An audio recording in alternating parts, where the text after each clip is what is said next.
Hello, everybody. Give me a second to click a couple of buttons and then we really are going to start.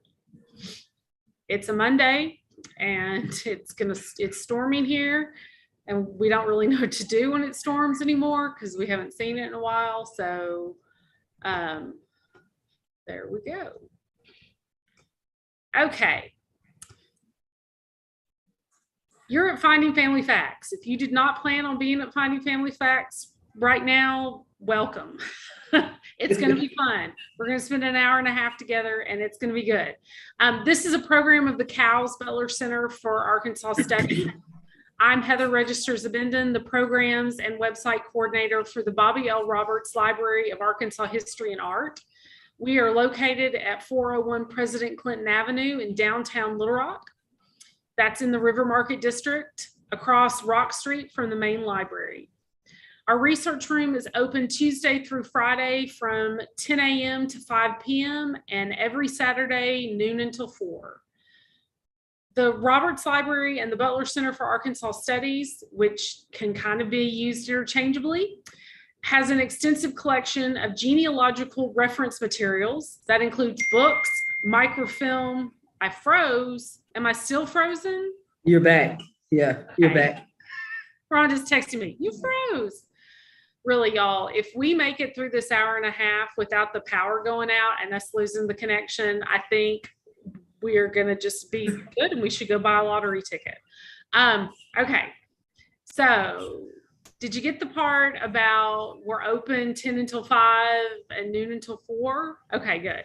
So we have lots of cool stuff here at Roberts. Come see us. This is the place to get started on your genealogy research journey, or to get over some roadblocks if you've already started. Most of the databases that we refer to during today's program are available for use at any Cowles branch. If you are tuning in from outside Central Arkansas, please check with your local library. They might subscribe to these databases as well. So one big announcement, save the date. October 1st will be our annual genealogy workshop at the Ron Robinson Theater. It will be an all-day workshop with guest speaker Lori Thornton. The workshop will be hybrid and participants will be able to attend in person or virtually via Zoom.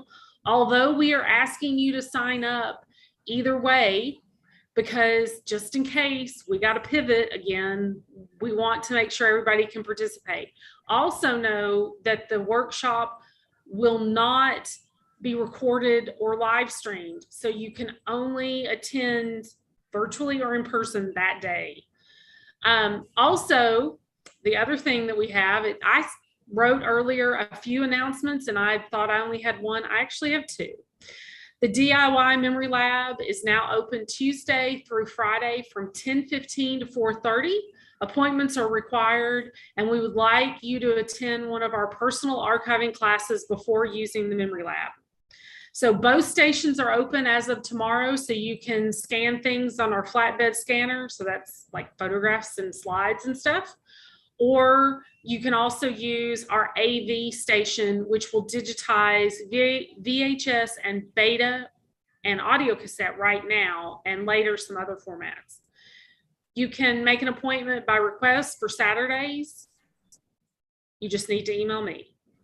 So now let me introduce the real reason that you're here. Rhonda Stewart is our genealogy specialist and local history expert, and she is going to do an overview of genealogy and other stuff, and then we'll take questions at the end if we all make it through. Good afternoon. It's Monday. It's a crazy kind of Monday for me, and that's all good. We're going to do this and do what we can do. Today is kind of a hodgepodge of ideas that I had flowing through my head today, and I just kind of threw them together to give you a bit of an overview of what we do. The main thing is start. Just get started with your genealogy. Most of the times, you start with yourself and go backwards. Or you can start with your grandparent and go backwards from there. But get started. That's the main thing, is to get started. And I was telling some people a while back, maybe even share with this audience or previous audiences on this format that I got into it strictly by accident, and it started with my oral history. I was able to document most of the things that my grandmother told me about her family while we were sitting in her bedroom watching her iron, and she was telling me about her family. So the oral history, I was able to find the documentation to prove what she had said and go beyond what she had known.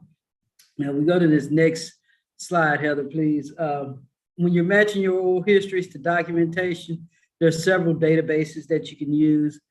Quite a few of these are found on Ancestry Library Edition. You may find them also on different databases like Family Search or Fold3 or Heritage Quest, because some databases overlap with the information that they offer you.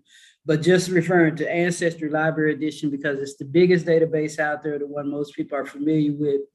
These are some of the databases that you can find that are specific to Arkansas. Of course, you want, well, I like the characters in my family, so I always look for things that may not shine the best light on them. So I'm one of the first people to look through divorces because I want to see if they lasted or if they divorced and they got remarried. But those divorces for that time period, 1923 to 1969, are available through Ancestry, and it's for the state of Arkansas. So if you're not sure why Mama and Papa will disagree on what day they got married, maybe it's because they married more than once. They got married, divorced, and then remarried. But you can find that information out through the databases, like I said.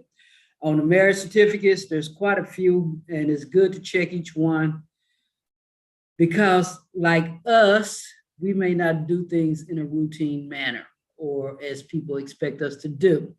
When you're looking for marriages in Arkansas, you want to check the statewide databases first.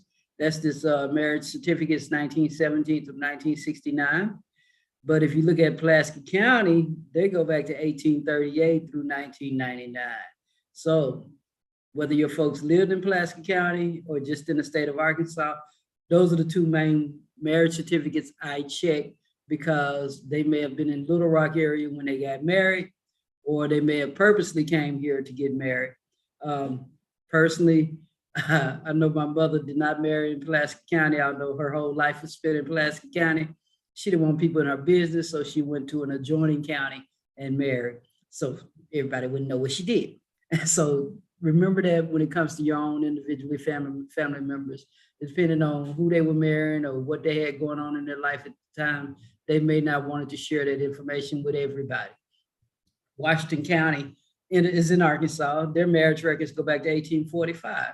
So again, you want to search all the different databases because you don't know if your family member was moving around and where they got married, where they met their spouse or anything like that. So you want to find that information.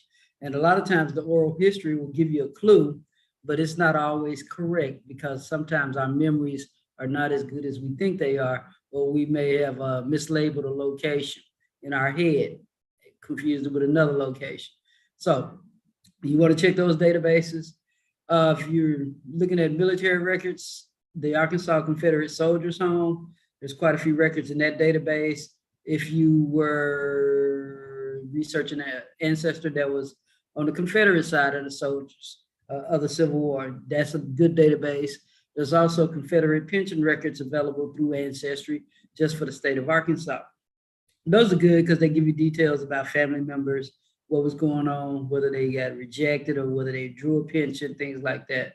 And then, of course, we have one of the largest collections of Civil War materials in the state, in our building. But online through Ancestry, those Civil War soldiers' records and profiles are available. That's both sides, Confederate and Union side. They're also available through the Fold3 databases. But you want to check those because sometimes you may not know that you had an ancestor that served in the Civil War until you start looking at the records. And when you're looking at those military records, you want to be as specific as possible because there are duplicate names. There may be 30 people named Thomas Brown, or in my case, one Richard Toombs, but it's spelled several different ways. And so I had to make sure it was the same person that I was looking at. And you do that by verifying the approximate year of birth, the locations where they are, the details of their life that they may give on certain documentations that were collected during the Civil War. Also, you want to look at the national cemeteries, because of course, the National Cemetery is for military vets. And here in Little Rock, we're fortunate to have the Confederate Cemetery and the National Cemetery basically in the same location, side by side. And there's actually 7 cemeteries in that location that are all connected. It's called the the Oakland Fraternal Historic Cemetery Park right now, that includes 7 different cemeteries, which includes the old Confederate Cemetery. And they sit right next to the National Cemetery. So just looking at those records, you will be able to find quite a few details about a family member that may be buried in Pulaski County. Let's go to the next page, please. Military and occupational records. I never really thought I liked military information, military history, but when it comes to doing family history research, this is one of the best databases you can go to, because they do give you so many details. Again, I like the characters in my family, so I always check things like the deserters pay cards. If you left the Army and you still got a paycheck or didn't get a paycheck, it's gonna let me know. That's the World War II Army deserters pay cards that are online. Those are quite interesting. Again, sometimes people came back in, sometimes they stayed gone, but you want to search those records just to find out what's going on. And a lot of times I just do a surname search. If you do the surname search, you may be surprised. You may find other relatives that you had not thought to look for that were also in these records. Maybe a younger brother lied about his age and got up in the Army and then decided he didn't want to be there and left. And so those details you can find in that Army deserters pay cards. The World War II draft registration cards give all kinds of details, like the next of kin, where they were working, the location of where they were living, height, weight, color of eyes, color of hair, any tattoos or scars on the body, any deformities like a lost finger or something like that, or partial ear cut off. All of those details are available in those military records. The Freedmen's Bureau records, that came right after the Civil War. And those are good to find out about Black soldiers especially. But you also have to look, like I say, when you're doing research, don't just assume the information is only about one race or the other.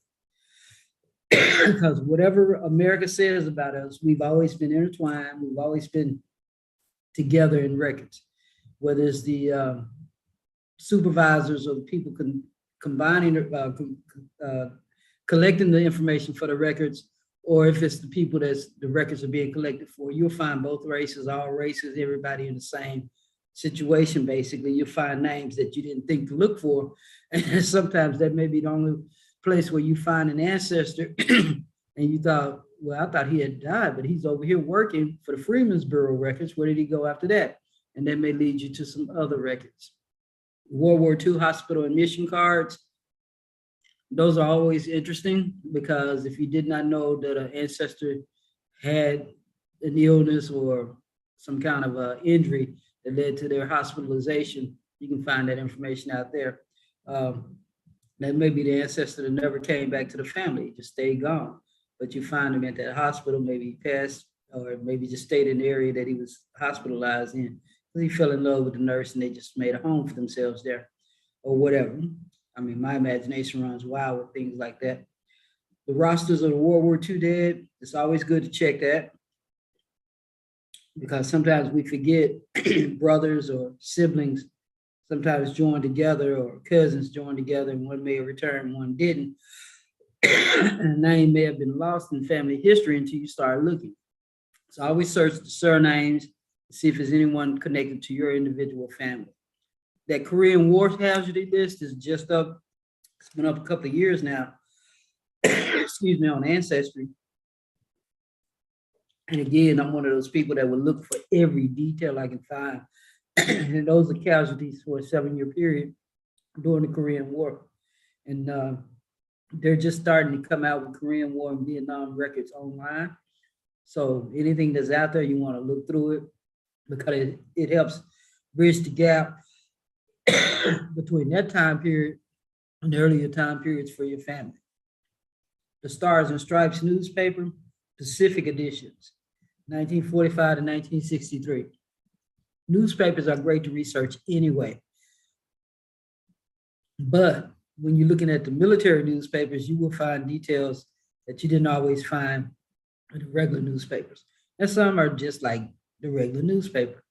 But you want to look through those newspapers, see what you can find, see what happened. Excuse me. Remember, even in the military, they have downtime where they have recreation, and your ancestor may have been on the basketball team or the football team, or may have run track for the military. Any of those activities that will give you more detail about your specific individual that you're researching. The Railroad Retirement Pension Index is a good database also, because it was a big employer of people, especially here in the South. You find all kinds of people that work for the railroad. Excuse me. If they work long enough to receive a retirement, then the details on their retirement pension index will lead you to more information, more databases that you can get to, not specifically through Ancestry, but through the National Archives and Records Administration. Each database will lead you to a different database in a different location, which is one of the things I was trying to say, I guess. If you go to the next slide, please, Heather.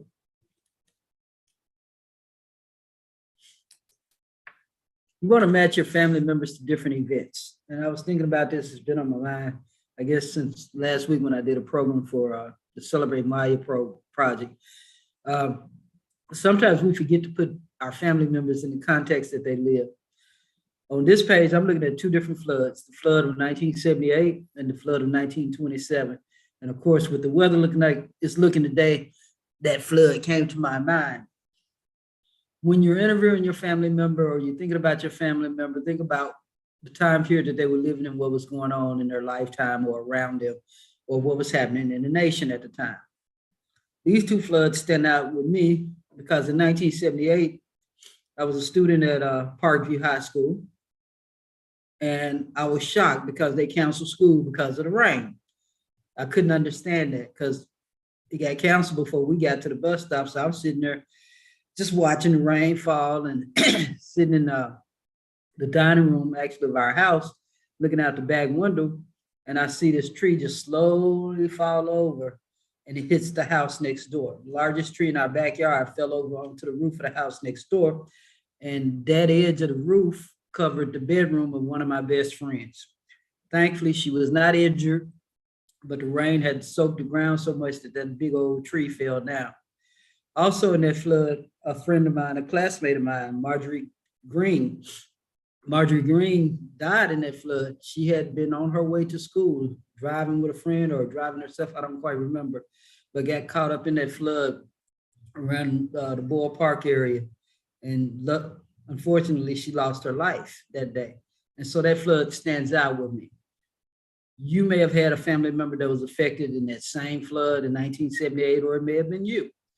If it was, and it stands out in your head, do something with that information so generations further down the line will be able to read about your personal experience with that flood, and not just what they read about like in the Encyclopedia of Arkansas or other databases, but to have a family member tell their story. It's really important, and important for you to note. The flood of 1927, of course, I was not alive then, but I had relatives that were, and that flood stands out with me because over 100 people, or right around 100 people died during that flood up and down the Arkansas River.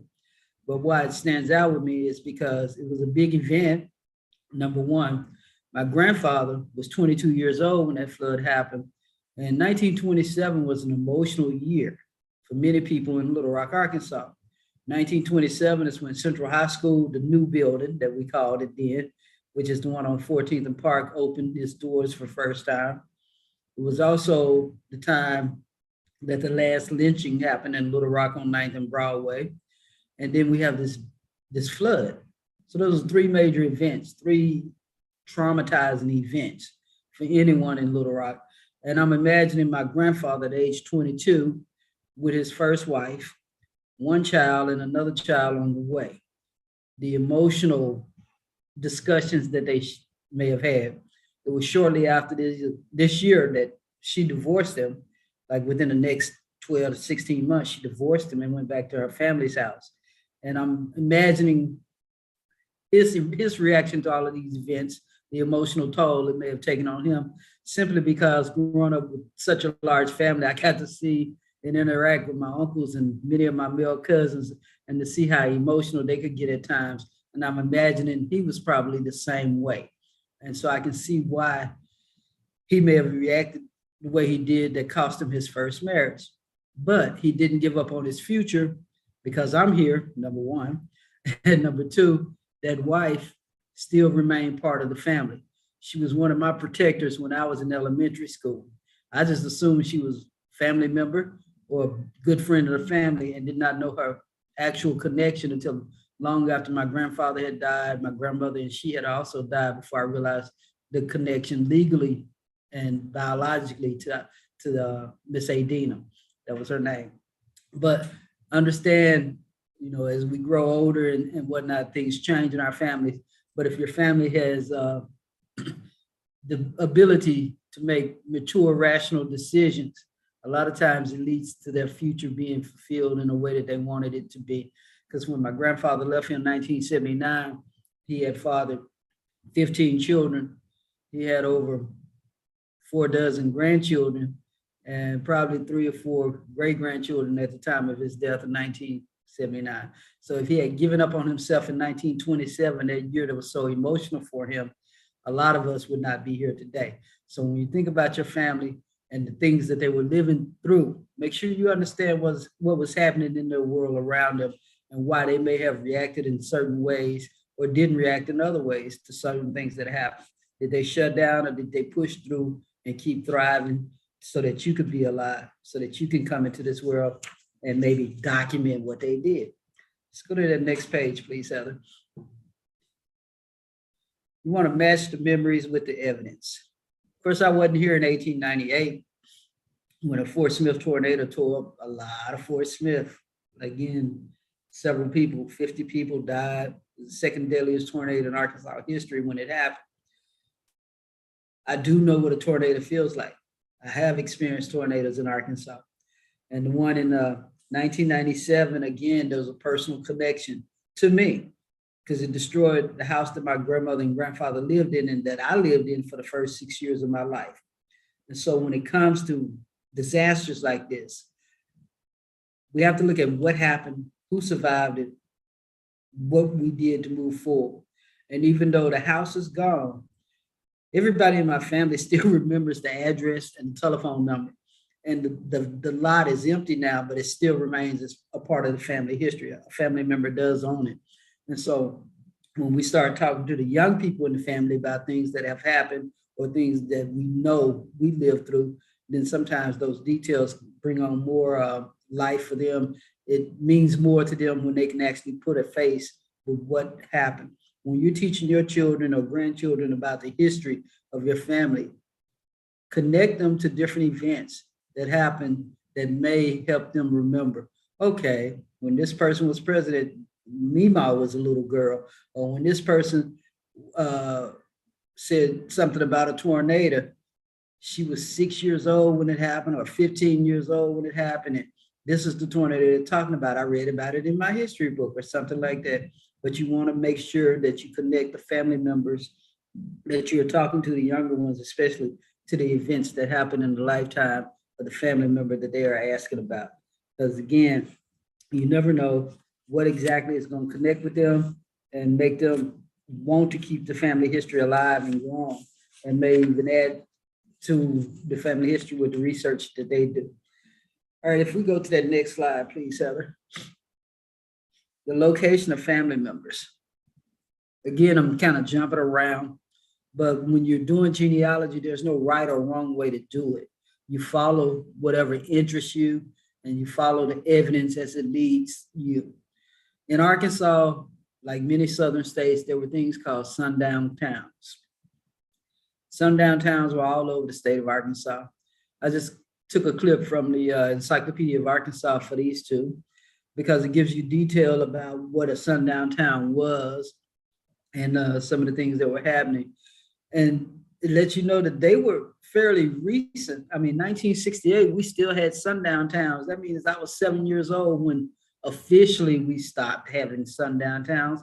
But some people would tell you right now, there's still some sundown towns in Arkansas. I have relatives that work for local cable companies or telephone companies that have traveled all over the states and have told me that they cannot or they will not stay in certain areas overnight, or that someone has told them they should leave before nightfall. And this is 2022. And recently I've had a relative who works for one of the cable companies tell me that a guy told him he needed to get out of town before sundown. So even though technically they don't exist anymore, there's still some remnants of them out there. So when you're talking about your family members and you're telling the story of who they are, where they live, and what's going on, remember the locations that they were living in or that they're traveling through or that's around them and why they may have been on one side of the river and not the other side of the river. Old Jackson and Randolph County, a lot of times we forget to look in the corners of the state, I say. Randolph County, where Pocahontas is, this is a really nice place to go. They have a museum up there that's really nice, the Eddie Mae Heron Museum. They also have big events year round, but in February they had this big event where, they slay the hogs and everybody has a barbecue and they all just join together and have a good time up in Randolph County. But there's so much history in that little town. We don't always think about other towns having history. We focus on where we are and what we're doing, but you want to look around the state. You may even have relatives that came through or lived in Jackson County or Randolph County at one point in time. The Trail of Tears went through there. There are all kinds of evidence of some of the major national events that happened in America that can be specific to certain areas in the state of Arkansas. So when you're doing your research, if you find a reference to the Trail of Tears, find out which one of your ancestors may have been in that area or on that Trail of Tears. When I actually did my DNA test, it referred to some Native American ancestry. And as I compared it to documentation I have on my family members, I realized which family member it is that's most likely my Native American ancestor. And she was Mary Holyfield, and she lived in Conway County. And she was living there around, she said she was born in 1825 in Arkansas. All the evidence I have says she's always lived in that area of Arkansas. So Conway County is on the Trail of Tears also. That's why I say when you're doing your research, place them during the events that were happening nationwide and statewide, because it gives you more detail about what your family member may have lived through or what they may have contributed to this country's history or the state's history, because we all have a history and we all connect to somebody else. So do that research, make sure you look at the locations of what your family members were living and what was going on in the location that they were living. Let's move to that next slide, please, Heather. Who are your people? And these two women just stood out with me, not because they're related to me, but because they're names I know. I followed their careers, but they stand out in Arkansas history. Joyce Elise Williams Warren, first Black female judge in Pulaski County and the first in Arkansas. And she's done a lot of great things in the state of Arkansas. She's retired now, if I'm not mistaken. And her work will remain as part of Arkansas history because of some of the things that she has done. She's still alive, thankfully. So if she's on your family tree, go interview her. Interview her about her experiences and what she has done to contribute to the history of Arkansas. Blanche Myers Lambert Lincoln, y'all know her, the U.S. Senator. She was the first one since Hattie Caraway to be elected. She was one of the youngest elected to the Senate, and she was rumored to be a presidential candidate for vice presidential candidate for John Kerry when he was running for president of the United States. What Blanche is most probably known for is losing her seat after the Affordable Care Act. She was one of those senators that was voted out because of her support during the Obama administration of healthcare. And she supported healthcare, not just for herself, but for everyone. And so for me, these two women stand out. And we know they had friends. They had people that knew them. They had people that went to school with them. And you never know who your family member knew until you start looking at the people around them. Where did they go to school? Who was in school at the time they went? Were they friends with celebrities? You know, there are no famous people in Arkansas or anywhere else without non-famous people. So when you're researching your family member and you pull up a census record, especially where they're listed, go up and down the page to see who's around them, see who they are connecting with, to see who they may been in communication with. School records, a lot of school yearbooks are online. If you find your ancestor in a school book, go through, flow through some of the pages to see who some of the people in that school were with them. Did somebody become famous? Did somebody become a politician? Did somebody become a musician? Did somebody become an athlete? What happened? Who were around the people that you are researching? Because we don't live in this world by ourselves, and we would never live in this world by ourselves. We're always surrounded with somebody. And no matter what the movies say, you're not going to be the last one on earth. There's always going to be somebody else around. And they just may happen to be your best friend. And they may happen to grow up to be the governor of the state, the mayor of a city, the sheriff. Right now, the sheriff of Pulaski County is Eric Higgins. He's the youngest brother of some of my closest friends growing up in the neighborhood that we grew up in. He grew up in the South End neighborhood of Little Rock. He was the youngest of 7 or 8 children, maybe 9. And they still live in the same house right now, some of his brothers and sisters. I lived a block away from him. So every time I see his name or hear something about him, I'm like, I know that kid, but he's not a kid anymore. He's an adult and he's running the sheriff's office of Pulaski County. But when I see him, I still refer in my mind to that little boy who's the younger brother of so many other brothers and 2 sisters, and just see him running around the neighborhood as a little kid. But I'm glad to see that he has matured into the man that he is. And by the way, I know his wife because she grew up in the neighborhood also. I remember, both families living fairly close to each other and what was going on. So when you're doing your research again, and you find that name that may stand out in Arkansas history or national history, do a little bit more digging and see how close they may have lived to each other, where there was some interaction with each other.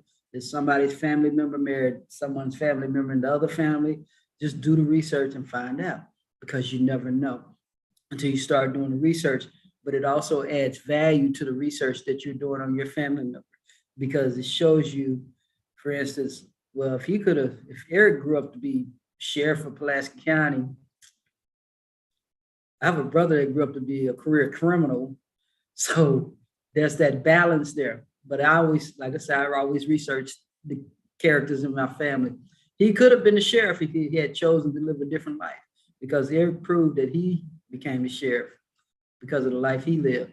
And that could have been my brother also if he had chosen that route. And so when you're thinking about your family members again, it's always one way or the other way. One thing could have changed, and they may have been a totally different person. But indeed, research and see who they're living around and what's going on with them at the time that they are living. All right, next slide, please. Any movie stars in the family? That's a good possibility. Arkansas is a place where movies are made, and recently and in the past. Again, I went to the Encyclopedia of Arkansas web pages because they got so much information on them. And I was just checking out what movies were made in Arkansas. And this Shark, Kansas, or Sharkansas, however they pronounce it, Women's Prison Massacre, is not a movie I've seen. The title does not excite me. The description is not something I would probably go look at. But the fact that it was shot in Arkansas makes people want to see who were some of the people that were in the movie.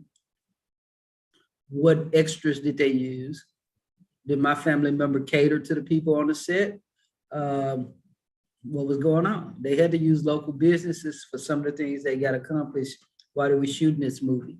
So when it comes to movie stars, your movie star may not have actually been the one on screen, but they may have been the one that organized the aspects of life for those movie stars when they were in town. You know, who fed them, where were they sleeping, what was their transportation like. You may find that your family member had something to do with some of that production for that movie to get here. And then there's the movie that was in 1928, Souls of Flame, that I found kind of interesting, in Norfolk, Arkansas, Baxter County. It was said to be based on the Civil War, but it's not quite based on the Civil War. But again, I would want to see the support staff for that movie.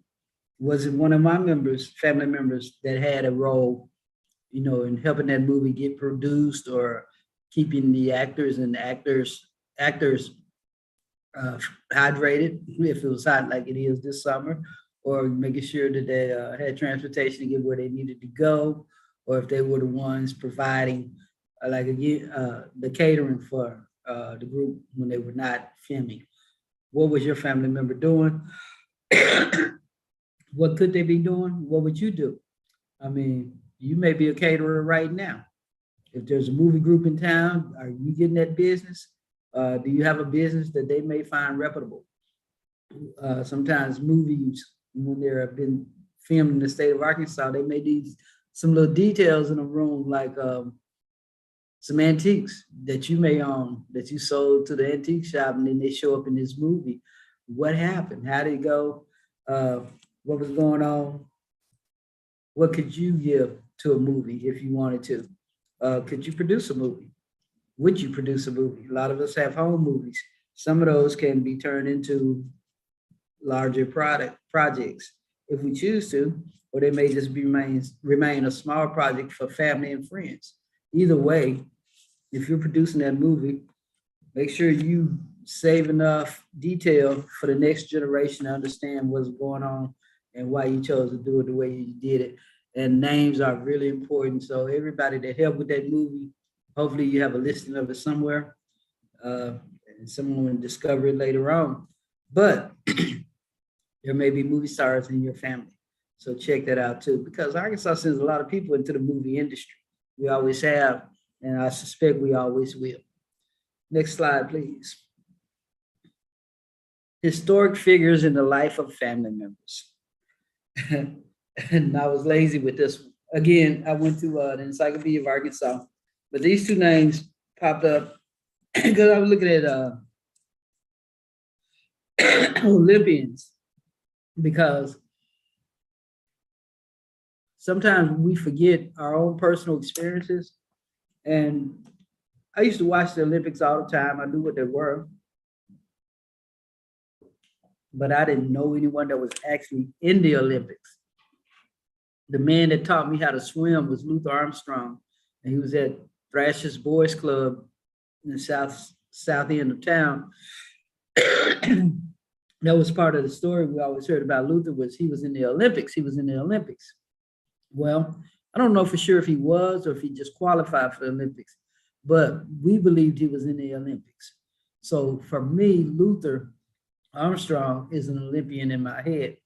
But I know for a fact that these two guys, Alfrederick Alfonso Joyner, Al Joyner, we called him Sweetwater, and Earl Holmes Bell were Olympics members. And they both came through Arkansas State University. I went to Arkansas State University. That's why these two stand out with me. And Sweetwater, as we called him, Alfrederick, was from East St. Louis, Illinois, I believe. And he and his sister are both famous Olympic members. He was also married to FloJo, Florence Griffith, that set the world on fire in track and field. And so when I think about Olympics, he's one of the first people that comes to my mind because I had a personal connection with him. There were dance contests in college all the time, and Sweetwater was one of the best dancers out there. And so I remember details of his social interactions before he became this famous Olympic guy. And even afterwards, he was still the same guy, still socially responsible to people around him in that neighborhood. He was always willing to come back to town and always willing to share of himself. And he still does a lot of that working with kids. I remember probably 20, 25 years ago, he was in Little Rock, and he went to Ottenheimer Recreation Center in Southwest Little Rock and just kind of hung out with the kids there. And a friend of mine was working there, and she's like, one of your classmates is here. And I was like, okay. And I came over to see him, and he took pictures with me and the kids, and it was fun. Earl Holmes Bell, I met him once or twice, and it was on the campus of ASU. And I was part of a big crowd that was just there to see him as he came home, because we heard of all his athletic success. And of course, we wanted to see him in person when he came back. And to see the medals. Of course, we always want to see the medals. And so those people, even though they're not close members of my family or friends of mine, there are memories I have with each of them that I can pass on to the generations in my family to help them to understand my life at the time. Because if I'm going to school in Jonesboro, Arkansas, I'm running into these famous Olympic people. If I was athletic, I'd be like, well, it's my time, or maybe it's not. But either way, I had someone as a reference when I think about the Olympics. Even to this day, when I think about the Olympics, I think about the guys from Arkansas that have a connection to the Olympics. And it helps define my theory that I tell people all the time, that Arkansas runs the world and nobody knows it yet, because you can find evidence of Arkansas people, no matter what's going on in this world, that have had a contribution to it, whether it's sports, whether it's music, whether it's education, or just life in general. There are Arkansas people that had positive impacts on what was happening in this world and in this state. And some of those people may actually be family members of yours. And when you do the research and discover those connections, it makes the whole family tree just a little bit brighter, kind of like that Christmas tree that you put up every year, and each year gets bigger and better and brighter. That's what genealogy is for me. Even looking at some of my grandmother's siblings, one of her, actually her eldest sister, Ruth, and Ruth as we call her, she was quite the character.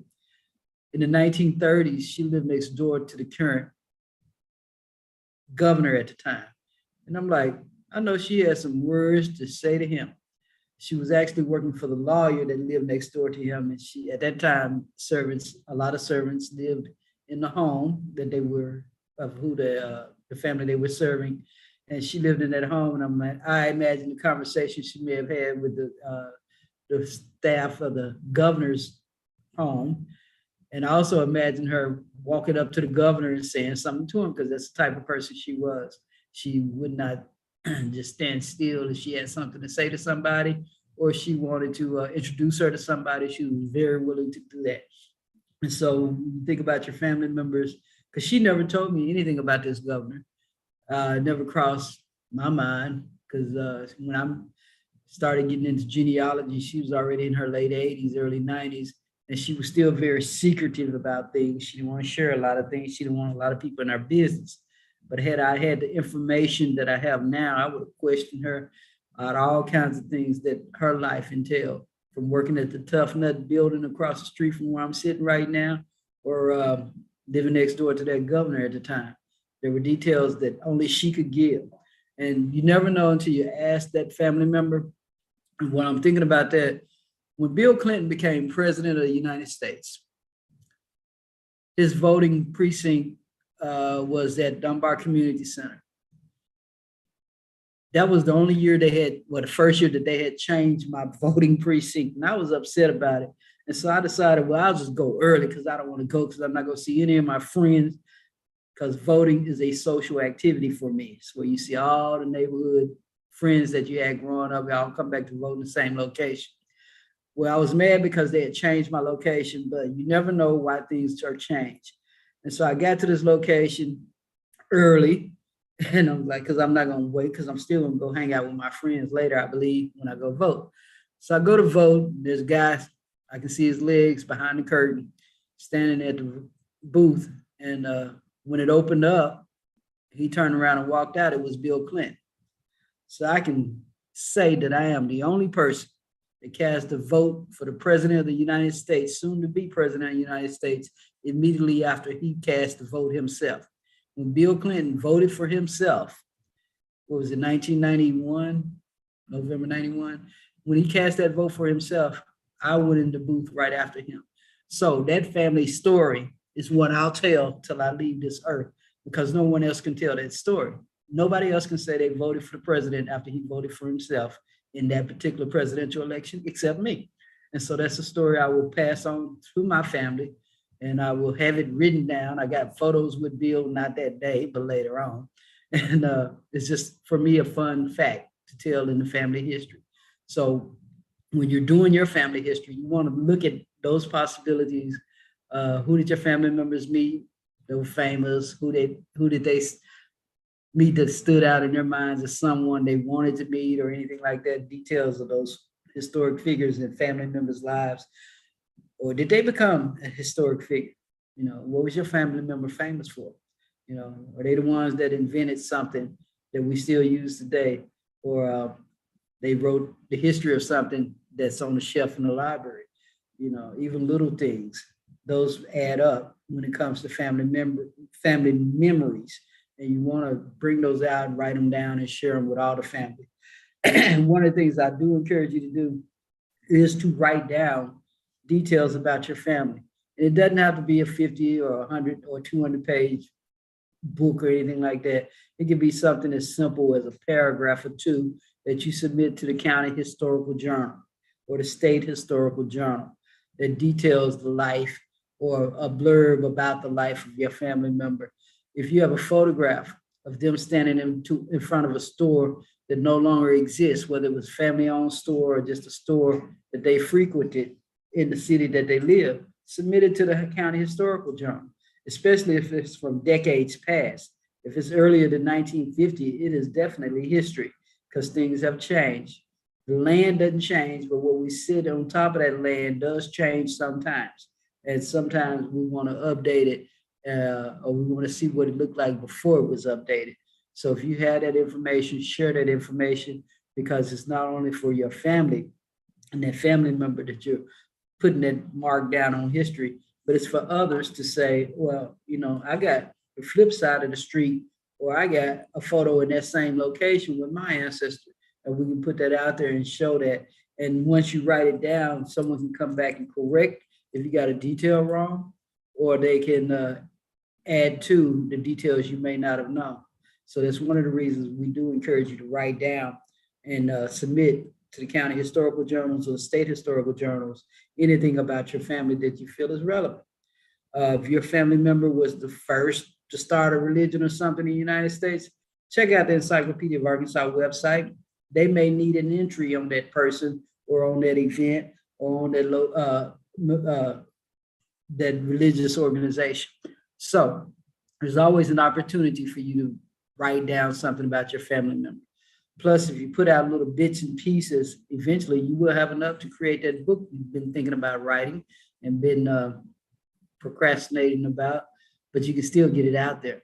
You can put it out there in bits and pieces, and then you can come back and gather them all together, all those bits and pieces, and make it a whole book. So don't be afraid. Don't be shy. Put your family's history out there, and then let people decide whether or not they think it's valuable or that it's information that should have been shared.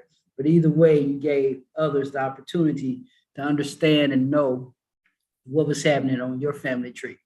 And it may encourage them to find that member of their family that did something also. So with that, this is the end of my presentation, and I'll take any questions that you might have or try to answer them. That's what my job is to answer questions, I think. If you have questions, you can type them into the chat, or you can put in the chat that you have a question, and you can turn on your camera and unmute yourself and actually answer it, or ask it, I guess. Ask it live on camera, and then Rhonda will answer it. Someone did ask if this was what this was going to be called on YouTube. And so the title of this is Finding Family Facts. And the title of this specific one is Finding Family Facts, August 2022. I got real creative there. Good. And you can you can go to YouTube and search for Central Arkansas Library System. You have to spell it all out. You can't just do CALS because you'll get a bunch of stuff in California. So Central Arkansas Library System YouTube channel, and it should be one of the first things to come up. So that's how you find it. So if anybody has a question. And it's okay if you don't have a question. Yeah. You can come see us and we can show you all the stuff we don't show you on camera. Mm-hmm. That's if you're local.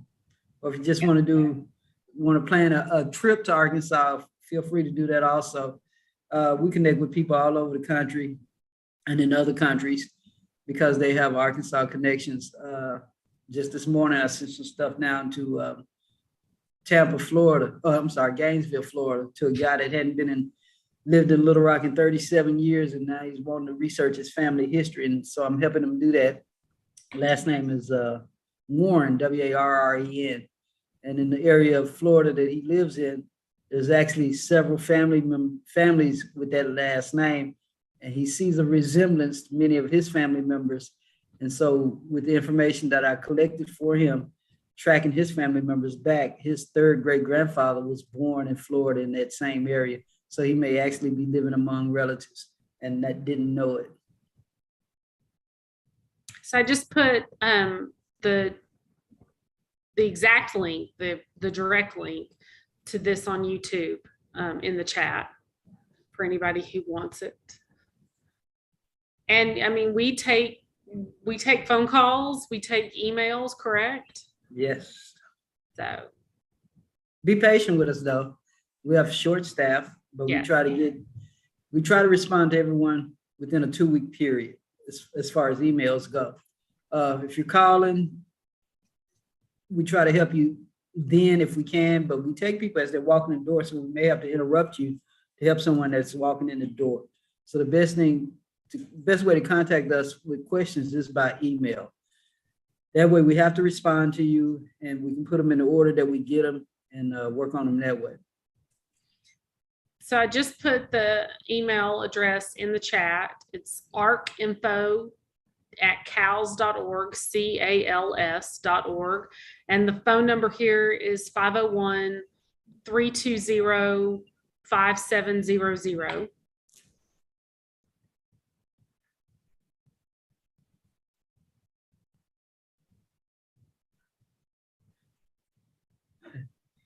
It's a quiet group today.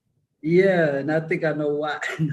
Well, if you come from a family like mine, the older people in the family will always tell you when it got looking like this outside, you turn off electricity. Unplugged television is what we did at our house. Yeah. So they don't play with storms, so that may be why it's quiet, which is fine. I have no problem ending this short and just looking at this weather and seeing how it's gonna go. Yeah, totally. Let's see, we unplugged the TV when a storm was brewing, or if you were going to vacuum, because one time Mom was vacuuming and the TV went out while she was vacuuming. I think it was coincidental, but we always unplugged it when you were getting ready to vacuum. Yeah, that's a bill you don't want. Yeah. But yeah, come visit us because this is where it's at. We can, Rhonda and folks down on the second floor. So the research room is on the second floor of Roberts Library. And again, that's at 401 President Clinton Avenue in the River Market District. So it's the corner of President Clinton and Rock across the street from the main library. We validate your parking. So you can park in our deck or our surface lot that are both accessible via Rock Street. So there's still stuff in here. There's still stuff in this building that I haven't had a chance to look at yet that can help you. One of the things, we see a lot of researchers that are working on books, and they come to look at our vertical files, which are newspaper clippings. There may be something on your family member already in those newspaper clippings. Someone with this library has been collecting newspaper clippings for over 100 years. So depending on which time period the staff member worked and what they thought was important to collect, we may already have some clipping that you may need as far as your family history, whether it was that family member that was in a school play or that was teaching at a certain school at that time period, because it's back to school time. And a lot of times the list of teachers will put in the newspapers during this time of year. Homerooms teachers were assigned to different schools, and those lists were sometimes published in newspapers. So it's little details like that that you may find on your family member in our newspaper clippings file. Or if they were athletic, of course, we have quite a few articles on sports. Or if they received the spelling bee award or something like that, they may be also included. So there's all kinds of stuff that you can find in the newspaper clippings file. And we just reorganized them, maybe? Yeah, we had a student intern this summer. That really made it easier for us to grab that information and to put it back in an orderly manner after you finish. And so come down, ask us. We have a database on each of the reference desks that can tell us whether or not we have something specific to the person you are researching. We have a collection of authors, people who have written books from the state of Arkansas. We have a collection of artists, people who are into the art world from the state of Arkansas. We have musicians. So even if it's little details like that, like say your ancestor was the bass guitarist for someone famous, we may have something on them simply because they are an Arkansas person and they were connected to that famous person. Like there's a guy in Pine Bluff, I forget his name, who was a big staff member for Prince, worked with Prince for like 17 years. He's from Pine Bluff, Arkansas. And I would never imagine someone working for Prince in Minnesota, Minneapolis, Minnesota, that had grown up in Little Pine Bluff, Arkansas. But he contributed to a lot of the work that Prince did. So I wish I could remember his name right off the top of my head, but I see his face in my mind, and I know he's from Pine Bluff. The keyboard player for Jimmy Buffett is from Jonesboro. Yeah. Blyville, someplace around there. So, yeah. We run the world. We do. We just don't know it. Yeah. You've been saying that for years. Yeah. And I get proof every day almost. It's like, hey, that goes to my theory. You just never know what our kids and did what and what comes back to your family member. I was talking to a guy a couple of weeks ago. Mahalia Jackson is a famous religious singer, Southern Christian music, known all over the world, actually. But Mahalia Jackson is not her birth name. That's her stage name. But it turns out her first marriage was to a guy from Pine Bluff, Arkansas. And they were only married for a couple of years. They're like, oh, he had to be the first one. He didn't stand up. He wasn't the right one because she left him. But forever, she will have married an Arkansas boy first. Yeah. Yeah. So you just never know. Details are out there. Find them, recognize them, understand your family members. Well, we don't have any more questions. We don't have any questions. So come see us. Yeah, come hang out with us on the second floor of the Roberts Library, and we can help you get started. We can help you get past some of those roadblocks in your genealogy journey. Come to the genealogy workshop on October 1st. Sign up online. It's going to be fun. Yep. Yeah. And if you are leaving your space right now, going outside, be safe, because I do see lightning in the area. Yes, exactly. Yeah. Thanks, everyone.